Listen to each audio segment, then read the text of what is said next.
The strangest thing about Britain's most famous modern steam locomotive is this. It isn't old at all. The Peppercorn A1 Tornado looks like it rolled straight out of the 1940s, but the real twist is, it was built in a century that had already buried steam forever. So why does it exist? To understand Tornado, you have to picture something almost unbelievable. An entire locomotive class erased from history.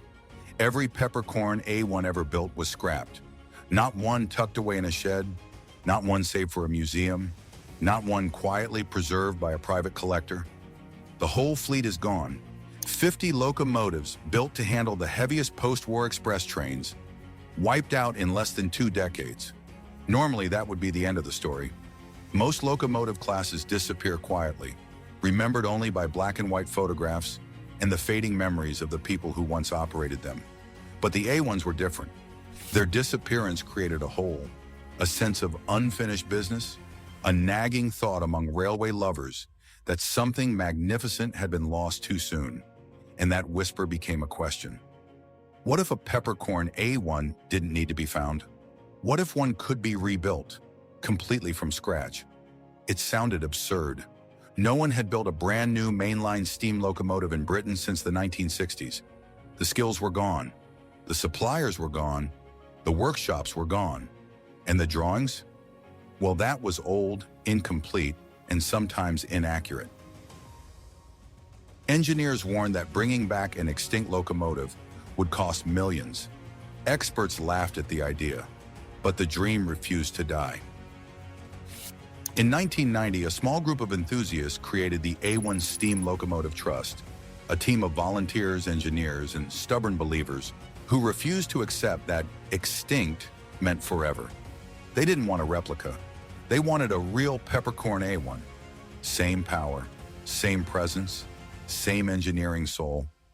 But with the upgrades needed to run on modern rails, they wanted history alive again. And here's the twist. They had no money, no facility, no machinery, and no government support. So how did they pull it off? Well, Tornado didn't rise from funding or luck. She rose from obsession. People gave what they could, pocket change, weekend hours, decades of skill, because the dream felt bigger than them. Volunteers studied brittle drawings as if reading scripture, and manufacturers said yes to challenges the industry had abandoned generations ago. They rebuilt every part of Tornado, not restored, not repaired, rebuilt. But building a Peppercorn A1 in the modern era meant building something far more advanced than any original A1 ever was. This new locomotive had to meet strict network rail standards. It needed electronic safety systems, modern materials, advanced metallurgical testing, air brakes, OTMR recorders, communication equipment, and structural reinforcement that older locomotives never had. The Tornado may look like a steam locomotive from the 1940s, but beneath her classic skin lives a machine engineered with 21st century precision. Even from the very beginning, Tornado carried a sense of destiny. People watched her construction the same way you'd watch a cathedral rise, slowly, piece by piece, each component made with reverence. Her frames were cut with modern lasers. Her boiler was built by DB Miningen in Germany, one of the last workshops in Europe capable of creating such a massive pressure vessel. Her wheels were cast using updated metals that could withstand higher stresses than the originals. And little by little, she took shape, a locomotive not returning from the past but being born anew. In 2008, Tornado rolled out of the works and made her first move under her own power. People who witnessed that moment described something almost spiritual, the realization that a mainline steam locomotive, extinct for decades, had been resurrected through sheer human determination. Railway workers who once drove the original A1s stood in silence, seeing a machine they thought they'd never witness again. Then came the moment Britain wasn't ready for. Tornado entered mainline service, not as a museum piece, not as a tourist attraction, as a certified, fully compliant locomotive allowed to run right alongside modern trains. High-speed passenger services, mainline tours, charter trains. You name it, Tornado could handle it. And she wasn't just good, she was exceptional. The moment crews took her out, the reaction was almost disbelief. Tornado didn't pull like an antique. She surged forward like she'd been waiting decades to stretch her legs. Her boiler stayed strong, her power delivery stayed smooth, and her stamina on long runs felt unreal for a locomotive built from drawings older than most of the people watching.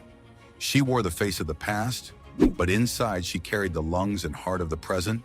But how does she actually feel when she runs? Drivers say Tornado responds with confidence, her regulator smooth, her exhaust beats steady and powerful. The sound of her cylinders echoes through valleys, sharp and rhythmic. Her whistle carries both nostalgia and authority. And on a cool morning, her steam drifts across stations like living history, returning to greet a new century. And in 2017, Tornado proved just how extraordinary she really was by becoming the first steam locomotive in Britain to reach 100 miles per hour in over half a century. A century-old dream achieved by a locomotive that didn't even exist 20 years earlier. But Tornado's story isn't without scars.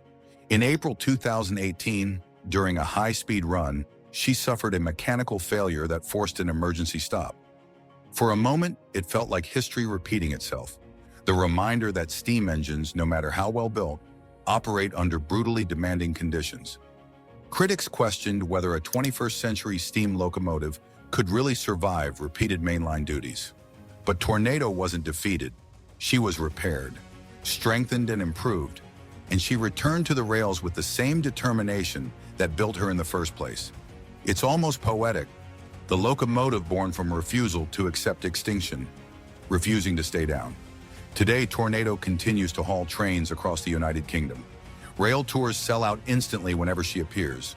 Crowds line bridges and platforms to witness her thunder past. Children wave, retired engineers salute. Photographers sprint across fields just to catch a glimpse. She doesn't just travel across the landscape, she steals the spotlight from it. Whenever she runs, people treat it like an occasion, and every trip with her ends up becoming someone's favorite story. Her arrival on the main line triggered something no one saw coming, a cultural shift. Tornado didn't just run, she made steam relevant again. Schools taught her story, documentaries followed her, charities partnered with her tours. People who never cared about railways suddenly became fascinated by a machine that shouldn't exist. And she didn't just inspire the public, she inspired engineers. Her successful construction sparked bold new ambitions, including the creation of a brand new P2 class locomotive, Prince of Wales. Overnight, rebuilding extinct engines stopped looking impossible. It started to look like a movement. But the real question is, why does Tornado matter so deeply to people? Because Tornado feels like a message from another era, a reminder that history doesn't vanish, it hides.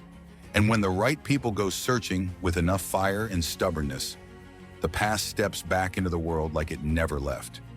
Tornado isn't just a big blue locomotive, she's a comeback story. She exists because people got tired of saying it's gone forever and decided to prove everyone wrong. She's the kind of machine that reminds you the past doesn't vanish unless we let it. And there's something emotional about watching her roll into a station. Older passengers see the trains of their childhood. Younger ones see a myth from another era breathing fire on modern rails. And everyone feels that deep vibration, something electric trains will never give.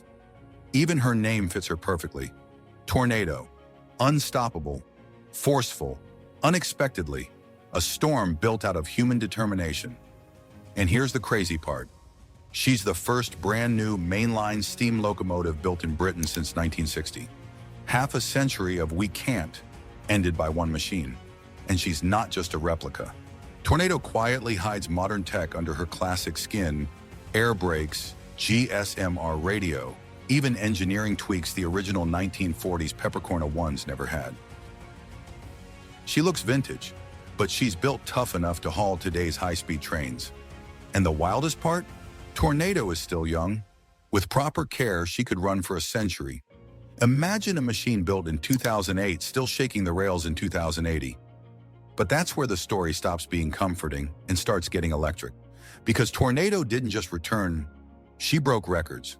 In 2017, she became the first steam locomotive in the UK to hit 100 miles per hour in 50 years. She outran the doubts, the critics, and the engineers who said it couldn't be done. She didn't just come back, she came back faster. And that changes everything. If one extinct class can return from the dead, what's stopping the next? If one group of enthusiasts can build a 1940s locomotive with 21st century precision, what happens when more people try? Are we going to see an extinct P2 thundering along at full power again? A brand new county class on the main line? A forgotten engine pulled out of a single photo and rebuilt bolt by bolt? Tornado didn't close a chapter, she blew it wide open. Because if she could return after being wiped from existence, what else might be waiting in old blueprints, abandoned sheds, faded memories? Which lost legend gets revived next? And who's bold enough to say, let's build it? If you want more stories about machines we resurrected, machines still missing, and the ones everyone swears we'll never see again, stay here. The next comeback might not just be historic, it might be unbelievable.